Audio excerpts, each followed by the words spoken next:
Well, hello there and welcome to another edition of Friday Night Lights. I'm joined as always by Gavin Lynch, and we've got a substitution this week. Johnny Ward is off at the race that stops the county, so Brian is in here to sit and help us out. How are you feeling? You feeling a little bit of pressure, Brian? Yeah, good. I'm just normally about 2 metres in the sidelines cheering on, so it's hopefully I can make an impact off the subs bench. Good stuff. You caught up with Dundalk last week. We're going to start with our usual section, too good, too bad. So a couple of things that caught your eye in a positive sense, Gavin. Positive sense, I suppose. Master Speaker, first run for Aidan McGuinness, has been around a few different yards. One very, very easy. Great training performance. Probably win again, I'd say. Yeah, good stuff. Brian, you caught up with it. What you make of it? Yeah, bog war, because connections had to be really patient there. I think it was over almost 3 years since he won last, and for Liam Cusick, not the biggest yard in the world, so nice to get a bit of a reward. Yeah, for 2 winners over the course of the weekend, Liam had as well. Yeah, exactly. Yeah, so I'm always going to big Liam up. I worked for him once upon a time, so really? a big positive for me. Anything that caused you a little bit of sadness? Careful, Gavin. A little bit of sadness was Canford Art. Sadness for the bank balance. Looked all over winner. I think it traded at 40s on or 50s on or whatever, and still can't believe it got beat. I'll be honest with you, I've watched the race 3 times since, and I still don't believe he got beaten, to be honest. Probably just didn't stay the 6, but just looked a winner. Yeah, plus I also feel bad because Burra Steps, I completely wrote him off last week. So, yeah, that was Brian, hard. anything for you let you down slightly? On a similar note, Alcatraz, he's kind of becoming a bit of a hard luck story. We'll get on to him later, but missed the break again, and didn't do my bank balance. Okie doke, right, well, let's not dwell too much on that. It's actually a really good card tonight at Dundalk. Looking forward to it. We start off with a sprint, small but select field. Silk Cravat drawn 1 this time. Is he one that catches your eye, Gavin? He'd have a chance. He was drawn 14 last time out. He's just a bit quirky. I don't think they can use the stick on him and stuff like that, so he's a bit of a tricky ride. Ploughboy would have a chance. He usually breaks well and sits in behind the lead. I'd take a chance with probably the favourite, One Over You. It breaks really well. The last day there was actually 6 of them across the track turning in, so got taken off the lead. I think tomorrow it probably won't get taken off the lead. Geological doesn't break well enough over 5 furlongs, and Menelik the same thing. Brave Display won 6 furlongs, so process of elimination, probably just One Over You for Ben Cohen, hopefully to get a solo. Good stuff. Your thoughts, Brian? Yeah, kind of similar to that, One Over You, because I think small field will suit. She's obviously won over the course and this is 4 times before. One thing is Damien English's yard is coming into a bit of form. Did a winner there, I think, a fortnight ago over the course and distance with Blues Breaker. But One Over You, she should be able to get out in front, and if she can, I think she'll lead all the way. Even though it's drawn 6, but it still should get out. Yeah, small field, less of an impact. Right, on to the second race of the evening up at 5:30. By the way, Johnny Ward sends his apologies, but he does send a selection, and it's in this race. Ineffable, he puts up as his bet of the night. So follow that, guys. You're first, Brian. I couldn't see it, but I could be wrong because God knows what could win this. But Nimitz is a horse that's kind of broken my heart for a while. It's 13 race maiden, I think, now at this stage. It's been played plenty of times. I think one of these days a race like this will fall into its lap, but I'm going to take a chance on Easy Boy. Pat Martin is operating at a good level at the moment. I think he's had 4 winners on the all-weather from just 10 runners in 2018 alone. Easy Boy now stepping back in trip. He has to come from the rear and... stepping up in trip to 1.5 miles now. I think that'll suit him. So yeah. Good stuff. Gavin, anything in this 45 to 65 for you? As Brian says, it's a very, very poor race. 3 horses to note there recently. Nimitz not from 13, as he said. No Way Jack since October 2015 is not from 32. And in the last year, Easy Boy is not from 14. So it's just tricky to keep backing them. Timon I'm going to go for. It's going to be a big price, 10, 12, 14 to 1 shot. Andy Slattery trains. He's not now. Go on. He's had 3 runs in maidens at Dundalk, was well punted first time out in a bumper behind, ran into Baldark, who's a good horse. It has won a maiden hurdle, has had 3 runs in maidens since early December, so quite quick together.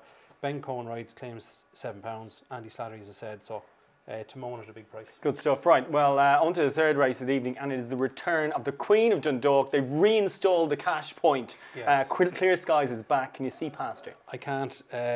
Pre-Christmas, making money at Dundalk seemed... Yeah, it depends on her, yeah. Yeah, she actually won 4 weeks in a row, but since Christmas, making money there has been hard. But now that she's back, I'm looking forward to tomorrow night. Good stuff. She won 4 races, made in a handicap of 72, 79, 86. She stepped up to 2 miles, and as we all know, she didn't stay. Yeah. Dropping back down again to 10.5 tomorrow, off 96.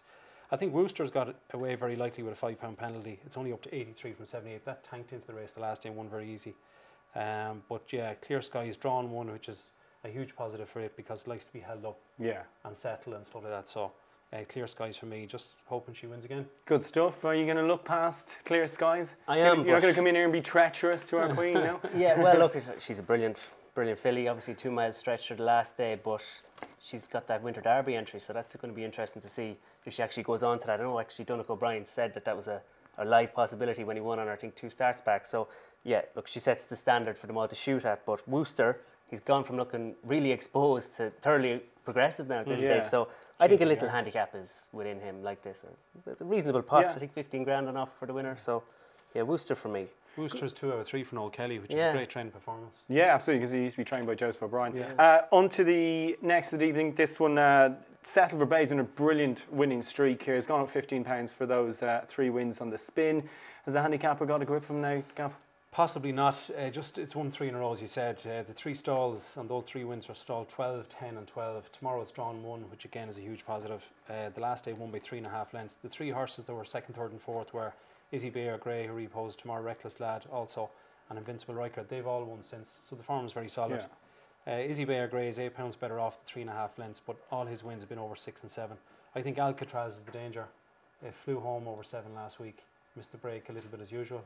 So I think Alcatraz is the danger, but I'll go for Settle Verbay. Okie doke. Nothing about breaking Alcatraz there. Your thoughts here? Yeah, I touched on it at the start of the programme. Alcatraz has been a bit of a cliff horse for me now. I followed him in the last twice when he totally missed the break. If he can sort out that aspect of his game, like you said, he finished like a train the last day over 7. The step up an extra furlong is only going to do him the world of good. So yeah, Richard O'Brien doing quite well. Alcatraz hopefully will go in for him. We'll get you out of jail. I'm with Secret Wizard here. Sorry about that. Sorry about that. Yeah, I'm actually with Secret Wizard, kind of dropping in class. The horse that have beaten it in recent times would sort of do very well in a race like this. So I think Secret Wizard has a bit of a chance there just to muddy the waters further. Right, on to the 7 o'clock. And this fillies maiden, this is uber tricky. So whoever wants to jump first to this. You'd have to say Abel has a chance coming back and trip.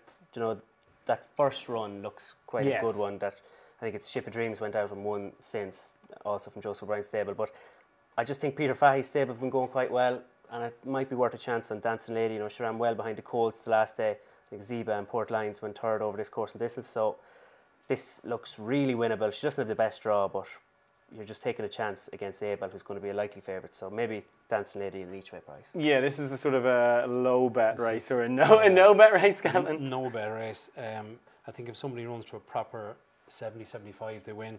Bonnie Baugh is one of the favourites. She's rated 69, having had 6 runs. Dancing Lady has a chance.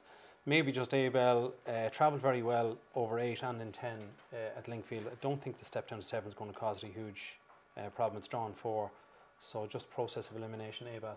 Yeah, I'd go with Cash Queen, just maybe a debutant could be better than By Kodiak, trained by Ger Lyons, half-sister won on debut, go with that. Another really tricky maiden to follow as well for the apprentices before we get some better stuff to finish. Maybe just quick selections here on the 7:30 go. Luna's Luck ran well first time out. Nig Bay looks a tricky ride. Above Us Only Sky, the same thing. The Phantom Punch will definitely love stepping down to this trip. Travels keenly, so could help. Definitely has to help. It'll travel a lot better. That might be favourite. Depends on the betting. Either the Phantom Punch or Masonette. It ran very well the last day in a handicap off 64. It was 3rd to Gunmaker and Texas Radio. So it's drawn 12, which is not ideal. But maybe Masonette ahead of the Phantom Punch. Good stuff, Brian. Yeah, I can see where he's coming from, but I kind of went with Nig Bay. I know it's not the easiest horse with the hood and all that, but he was well punted for a maiden at Leopardstown when he was trained by John Knox. I think there could be more than what he's already shown in the tank. So let's just put that. Good stuff. Yeah, let's move on to the last couple of races. This handicap, 7 furlong handicap, then Texas Radio, strike 3 perhaps here. Do you fancy Texas Radio to get the job done this week? I'd say punters might just give it one last chance. Yeah. It's only ever won 1 race, even though it's run 24 times, so its strike ratio obviously is quite poor, but it was an eye catcher a couple of times at Dundalk. 2 runs ago it was drawn 14 over a mile. It ran too keen, it was very wide, didn't maybe stay because it won over 7 furlongs at Goran. But it dropped back to 7 here 2 weeks ago. It was punted off the boards into 5-4. Yeah, really well backed. Including some of my money. And Gunmaker, without having to resort to the whip whatsoever, beat it. Now, it did beat the rest of them by 1 3/4 lengths, so depends on the price. Texas Radio would want to be at least a 2-to-1 shot. Yeah. This is the poorest division of the 2, but maybe Texas Radio one last chance. One last chance on Texas Radio. Are you giving Texas Radio a chance? Are you looking elsewhere, Brian?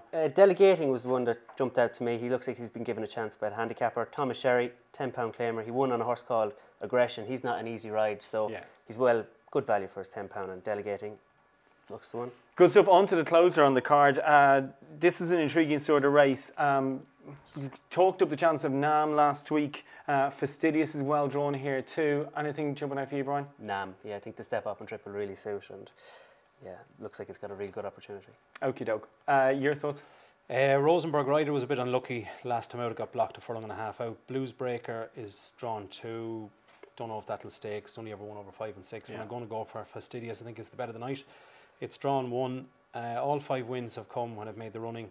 It's only had 2 runs this winter at Dundalk. 2 runs ago it was drawn 14, was held up and ran on okay. Last time it caught the eye when again held up out the back. It stayed on very well in the last 2 furlongs, only beaten a couple of lengths.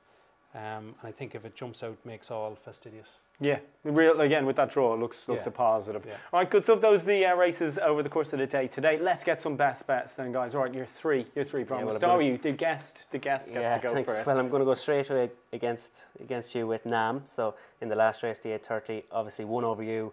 Probably not going to be a great price in the opener, but should win, I think, if she gets a solo out in front. And I'm going to keep it at Alcatraz in the 6:30. Good stuff. Gavin? I'm going for 3 horses drawn 1. Oh yeah. By coincidence. Fastidious is the nap. And then the Queen of Dundalk, Clear Skies, and Settle for Bay to win off 91. Good stuff, right? I am going for Silk Cravat, Texas Radio, and Secret Wizard. Those are our best bets. Don't forget, Johnny's best bet, by the way, is Ineffable in the second race of the evening. Thanks for watching. Thanks for listening. Join us again for more Friday Night Lights next week.